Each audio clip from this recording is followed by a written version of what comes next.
গত বছর আর্সেনাল যে লিগ জিতে পারলো না, এটার পেছনে বেশ কিছু কারণ ছিল।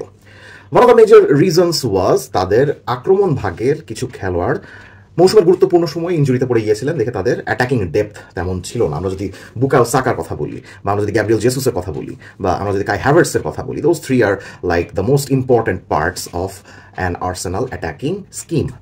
তো ওই তিনজন খেলোয়াড় যখন ইনজুর্ড হয়ে গেলেন, তখন আমরা দেখলাম যে না, আর্সেনালের ব্যাকআপ যারা খেলোয়াড় রয়েছে তারা ঠিক সেভাবে লিভারপুলের সাথে পেরে উঠছেন না।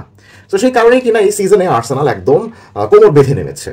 আমরা সবাই লিভারপুলের স্পেন্ডিং নিয়ে কথা বলছি, বাট একইভাবে আর্সেনালের দিকেও যদি আপনারা তাকান, আপনারা দেখতে পাবেন that they have been very much proactive in this transfer window as well. তারা ভিক্টর ইয়োকেরেসকে কিনেছে, তারা উইংয়ে চেলসি থেকে ননি মাদুয়েকে কিনেছে, এবং সম্প্রতি তারা ক্রিস্টাল প্যালেস থেকে তাদেরই একাডেমির সাবেক খেলোয়াড় English international attacking midfielder and left winger Eberechi এজাকে কিনে এনেছে। একটা বেশ সাবস্ট্যান্সিয়াল অ্যামাউন্ট খরচ করেই কিনে এনেছে। এখন এই সাইনিংটা personally is a very favourite signing of mine. কেন, সেটা এক্সপ্লেইন করার জন্যই আজকের এই ভিডিও। এবং আমার কাছে মনে হচ্ছে যে এবেরেচি এজেকে যদি আর্সেনাল অ্যাকচুয়ালি রেগুলারলি খেলাতে চায়, আই হোপ তারা রেগুলারলি খেলাবে, বিকজ অলরেডি তাকে নাম্বার 10 জার্সি দেওয়া হয়েছে। আর আর্সেনালের মতো একটা ক্লাব যদি 10 নম্বর জার্সি কাউকে দেয়, that means it means something, যে হি ইজ দ্য কি পার্ট অফ মিকেল আর্টেটাস প্রজেক্ট। এখন এবেরেচি এজে যদি রেগুলারলি খেলেন, দ্যাট মিনস আর্সেনালের মিডফিল্ড এবং ফরওয়ার্ড থেকে যে কোনো একজন বাদ হয়ে যাচ্ছেন। কে বাদ হয়ে যাচ্ছেন এবং কেন বাদ হয়ে যাচ্ছেন, সেটা নিয়ে ডিসকাস করার জন্য আজকের ভিডিও। আমরা যদি গত সিজনে আর্সেনালের ফরমেশনের দিকে তাকাই, তাহলে আমরা মোটামুটি এরকম একটা ফরমেশন দেখতে পারবো। আক্রমণ ভাগে কাই হ্যাভার্টস, ডান দিকে বুকায়ো সাকা, বাম দিকে মার্টিনেল্লি। মিডফিল্ডের ডিফেন্সিভ মিডফিল্ডার ভূমিকাতে থাকতেন টমাস পার্টে, ডান দিকে দলের ক্যাপ্টেন মার্টিন ওডেগার্ড এবং বাম দিকে ডেক্লান রাইস। এই মিডফিল্ড এবং অ্যাটাকিং কম্বিনেশনে বুকায়ো সাকাকে most of the attacking burden একাই সামলাতে হতো, বিকজ ডান দিক থেকে Martin Odegaard is a good attacking midfielder but not world class attacking midfielder. Specially তাকে শুরুতে ভাবা হচ্ছিল যে তিনি আর্সেনালের কেভিন ডে ব্রুইনিয়া হবেন। এখন ম্যানচেস্টার সিটির হয়ে কেভিন ডে ব্রুইনিয়া কেমন খেলতেন? তিনি একাই ট্রানজিশনে দলকে লিড দিতেন, একাই আক্রমণ করতে পছন্দ করতেন, এবং তার ফরওয়ার্ড সার্জিং রানসগুলো ম্যানচেস্টার সিটির উইঙ্গার এবং ফরওয়ার্ডদেরকে সাহায্য করতো, যেমন Erling Haaland, Bernardo Silva, Riyad Mahrez. কিন্তু ট্রানজিশন বা কাউন্টার অ্যাটাকিংয়ে যখন আর্সেনাল যায়, বা ডিপ ব্লকের এগেনস্টেও মার্টিন ওডেগার্ড কেভিন ডে ব্রুইনার মতো আর্সেনালকে অত বেশি সাহায্য করতে পারে না এই ডান সাইডে। সো বুকায়ো সাকাকে তখন বাড়তি দায়িত্ব নিয়ে খেলতে হয়। সেটা উনি বাড়তি দায়িত্ব নিয়ে খেলতে পারেন, he is a world class forward, so এটা করতে তার কোনো সমস্যা হয় না। বাট সমস্যা তখনই হয় যখন প্রতিপক্ষরা অত্যন্ত গুরুত্বের সঙ্গে বুকায়ো সাকাকে মার্কিং করে।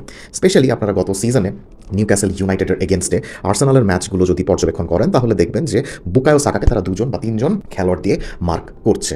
এখন প্রবলেম হলো, বুকায়ো সাকাকে যদি 2 বা 3 দিয়ে আটকে রাখা হয়, তাহলে আর্সেনালের লেফট সাইডে এইখানটাতে আর্সেনালের এমন কোনো অ্যাটাকিং ট্যালেন্ট নেই বুকায়ো সাকা লেভেলের, যে কিনা বাম দিক থেকে দলকে আক্রমণে সাহায্য করতে পারে বা বাম দিক থেকে একটা অ্যাটাকিং ব্রেক থ্রু নিয়ে আসতে পারে।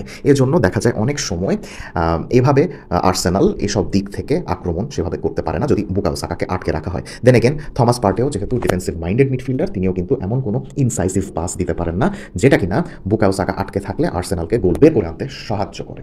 সো এই কারণেই কিনা মিকেল আর্টেটা দলকে সেট পিস এবং কর্নার সিচুয়েশন থেকে বাড়তি গোল করার একটা রাস্তা দেখিয়ে দিয়েছেন। আপনারা জানেন যে আর্সেনাল কিন্তু গত কয়েক সিজন ধরেই সেট পিস এবং কর্নার সিচুয়েশন থেকে বেশ অনেকগুলো গোল বের করে আনতে পেরেছে। এই কারণেই আর্সেনালের এই সমস্যাটা সমাধানের জন্য এই মৌসুমে এমন কিছু মিডফিল্ডার এবং অ্যাটাকারের দরকার ছিল, যারা কিনা বুকায়ো সাকা ইনজুরিতে থাকলে বা আটকে থাকলে আর্সেনালকে গোল বের করে আনতে সাহায্য করে। যেমন থমাস পার্টের জায়গায় চলে এসেছেন মার্টিন জুবিমেন্দি, তিনি এসব জোন থেকে ইনসাইসিভ কিছু পাস দিবেন। কাই হ্যাভার্টসের জায়গায় আমরা গত 2 ম্যাচ ধরেই দেখছি ভিক্টর ইয়োকেরেস খেলছেন। প্রশ্ন আসছে এবেরেচি এজের ক্ষেত্রে, এবেরেচি এজে কোথায় খেলবেন? আমরা ক্রিস্টাল প্যালেস এবং ইংল্যান্ডের হয়ে দেখেছি যে তিনি লেফট উইঙ্গার বা লেফট সাইডেড অ্যাটাকিং মিডফিল্ডারের এই জায়গাগুলোতে খেলেন। এখন জুবিমেন্দি যেহেতু একজন পাস মাস্টার মোটামুটি, সেহেতু উনি খেলবেন। ডেক্লান রাইস এই বিশ্বের সেরা 5 বা 6 খেলোয়াড়ের মধ্যে থাকবেন, সো তাকে বসানোর প্রশ্নই আসে না। Then comes Arsenal's captain Martin Odegaard, তিনি এখানে এমন কোনো কিছু করেন না যেটা কিনা বুকায়ো সাকাকে বাড়তি সাহায্য দেয়। বরং ওডেগার্ডের জায়গায় যদি রাইসকে খেলানো হয়, ডান দিকে নিয়ে আসা হয়, তাহলে রাইস অন্তত এসব জোনগুলোতে বুকায়ো সাকাকে একটা বাড়তি ডিফেন্সিভ সলিডিটি দিবেন, যেটা কিনা সাকাকে কঠোর ম্যান মার্কিং থেকে বের হয়ে আসতে সাহায্য করবে। সো আমরা যদি রাইসকে ডান দিকে খেলাই, ওডেগার্ড বাম দিকে চলে এসেছেন। এখন এভারেজ এজা হয় মার্টিনেলির জায়গায় খেলবেন বা ওডেগার্ডের জায়গায় খেলবেন। আপনি যদি মার্টিনেলির জায়গায় এজেকে খেলান, আমার মনে হয় না যে এই একক লেফট উইংয়ের জায়গায় তিনি আর্সেনালকে সেভাবে গোল বের করে আনতে সাহায্য করবেন, বিকজ আমি এজের খেলা যতটুকু দেখেছি আমার কাছে মনে হচ্ছে এই লেফট উইংয়ের এই জায়গা থেকে এজে একা দলকে বের করে আনতে পারেন না, তাকে একটু হাফ স্পেসে চলে আসতে হয়, অ্যাটাকিং মিডফিল্ড এবং ফরওয়ার্ডের সাথে কম্বাইন করে এইভাবে ঢুকে যেতে হয়। সো আর্সেনালের উচিত এজেকে এমন একটা জায়গা খেলা যে জায়গাটা এজেকে এই ধরনের পজিশনে খেলতে এবং ইম্প্যাক্ট রাখতে সাহায্য করবে। সো আমরা যদি এখন ওডেগার্ডের জায়গায় এজেকে নিয়ে আসি, অর্থাৎ লেফট সাইডের অ্যাটাকিং মিডফিল্ডারের জায়গায় যদি এজেকে নিয়ে আসি এবং ওডেগার্ডের জায়গায় যদি মার্টিনেলিকে নিয়ে আসি, তাহলে মার্টিনেলির সঙ্গে কিন্তু এজে খুব ভালো মতো কম্বাইন করতে পারবেন। আর এজের সঙ্গে কম্বাইন করে মার্টিনেলি চাইলেই সরাসরি ডিরেক্টলি বক্সের মধ্যে ঢুকে যেতে পারবেন, যে কাজটা তিনি অনেক ভালো পছন্দ করেন। সরাসরি ঢুকে গিয়ে তিনি গোল পোস্ট বরাবর শট নিতে অনেক বেশি পছন্দ করেন। So that's a very important thing of Martinelli's play style. Eze যেহেতু আক্রমণাত্মক এসব জোনগুলোতে খেলছেন, সো ওই জিনিসটাকে ব্যালেন্স আউট করার জন্য কিন্তু রাইস সাহায্য করতে পারবেন, বিকজ উনি একটু ডিফেন্সিভ মাইন্ডেড মিডফিল্ডার এভাবে। সো এজে চাইলে এসব জোনগুলোতে ডমিনেট করতে পারবেন। Saka will be doing Saka works, Martinelli এভাবে ঢুকতে পারবেন এবং এই তিনজনের সাহায্যে ভিক্টর গিওকেরেসও কিন্তু তার ফর্ম আরও ভালো দেখতে পারবেন। আমরা এর আগের একটা ভিডিওতে বলেছিলাম যে ভিক্টর গিওকেরেসের কী কী সমস্যা থাকতে পারে।